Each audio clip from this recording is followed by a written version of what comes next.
여러분 안녕하십니까? 올봄 강원도 연안에서 오징어가 많이 잡혀 가을철에도 어획량이 늘지 않을까 기대했었습니다. 하지만 오징어 어군이 일찍 남하하면서 가을철 오징어 어획량은 지난해처럼 부진합니다. 김형호 기자가 보도합니다.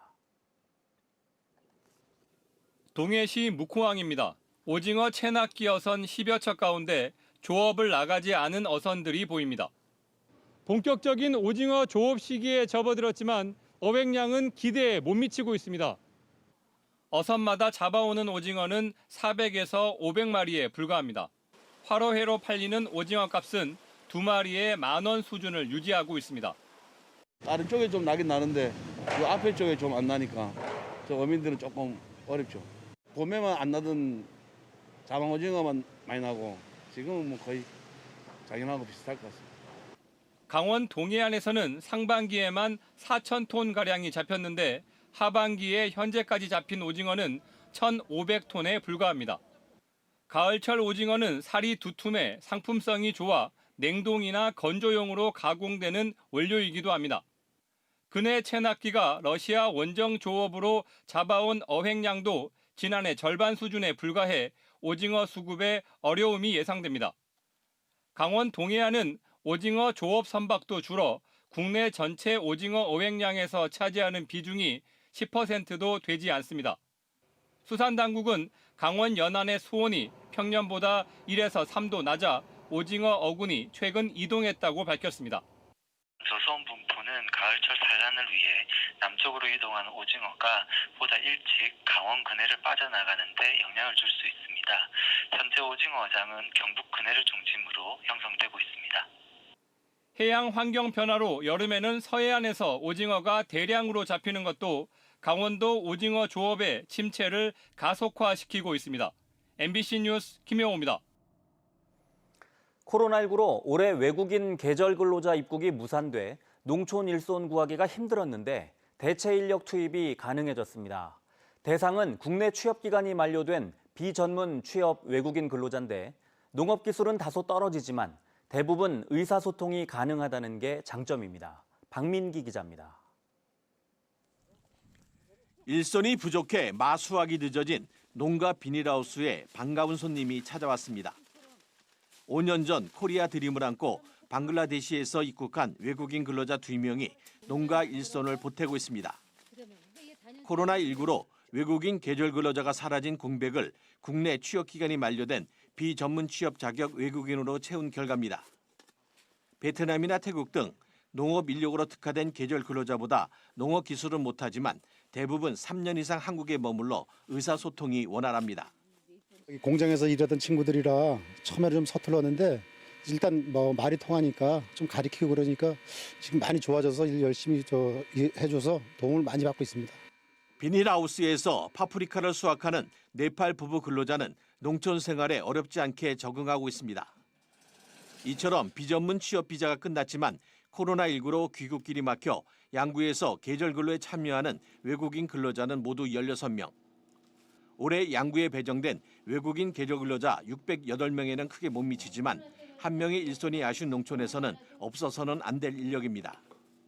외국인 근로자 입장에서도 최저임금법에 따라 급여를 받고 산재보험과 숙소가 제공되기 때문에 늦어진 귀국 일정만큼 일할 수 있는 기회가 생겼습니다. 나라에는 못 갔는데요. 여기 와서 일을 다 하고 있고 눈 벌고 있고 여기는 편하게 살고 있고. 하지만 고령화로 인해 농촌 일손 구하기가 힘든 가운데 코로나19가 다시 기승을 부리면서 올해에 이어 내년에도 외국인 계절 근로자 입국이 어렵지 않을까 걱정이 끊이진 않고 있습니다. MBC 뉴스 박민기입니다.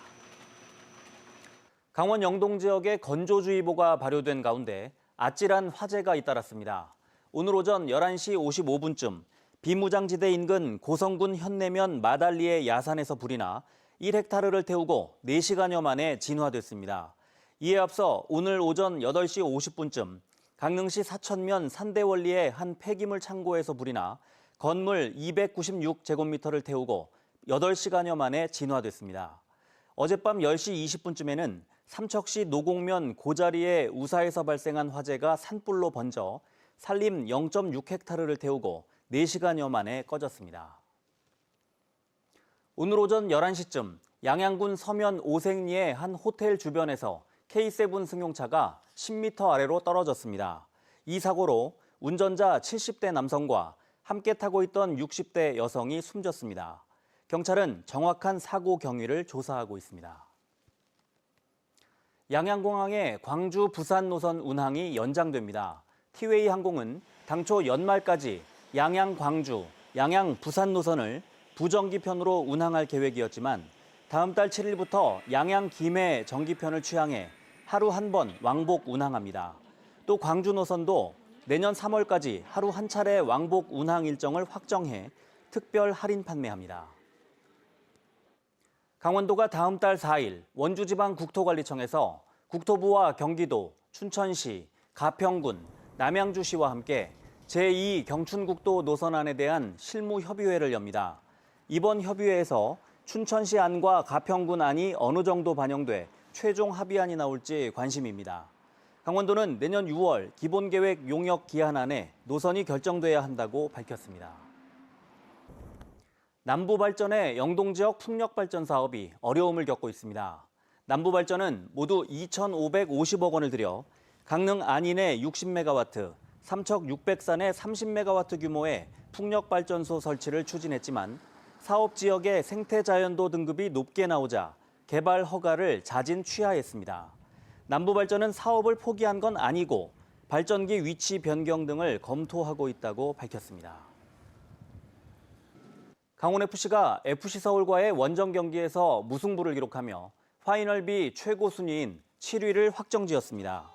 어제 서울 월드컵 경기장에서 열린 하나원큐 K리그1 2020 파이널 B 5라운드 경기에서 강원은 서울에 선제골을 내줬지만 고무열 선수가 동점골을 터뜨리며 1대1 무승부를 거뒀습니다.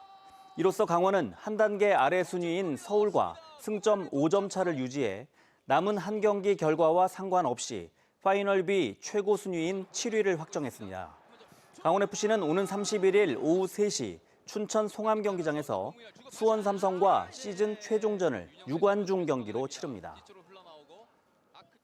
강원지방우정청이 우편물 수취인의 불편을 줄이기 위해 등기우편물 배달 방법을 개선합니다.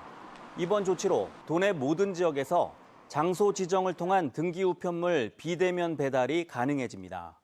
원주, 춘천, 강릉을 제외한 도내 45개 배달 우체국에서는 등기우편물 보관 기간이 기존 2일에서 4일까지 늘어나고 재배달 희망일도 신청할 수 있게 됩니다. 우정청은 내년 상반기부터 춘천, 원주, 강릉 지역까지 서비스 지역을 넓히겠다는 계획입니다. 춘천 마임 백신 프로젝트가 어젯밤 불의 도시 도깨비 난장을 끝으로 넉 달간 이어진 대단원의 막을 내렸습니다. 코로나19로 축소 운영된 마임 축제는 7월 3일 빨간 장미 세레나데를 시작으로 어제까지 백신 프로젝트로 춘천의 일상공간에서 모두 344번의 공연과 전시, 체험, 워크숍 등으로 이루어졌습니다. 올해 불의 도시 도깨비 난장은 코로나19로 국내 공연으로만 구성했으며 현장 관객을 300명으로 제한한 가운데 마임과 광대놀이, 무용, 바디페인팅, 불공연 등 다채로운 볼거리를 선보였습니다.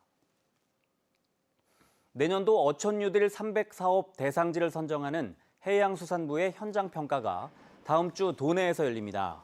강원도 환동의 본부는 해양수산부 평가위원들이 어촌뉴딜 사업 공모를 신청한 도내 6개 시군 9곳을 오는 28일부터 30일까지 방문해 시군별 사업 계획을 보고받을 예정이라고 밝혔습니다. 뉴스를 마칩니다. 고맙습니다.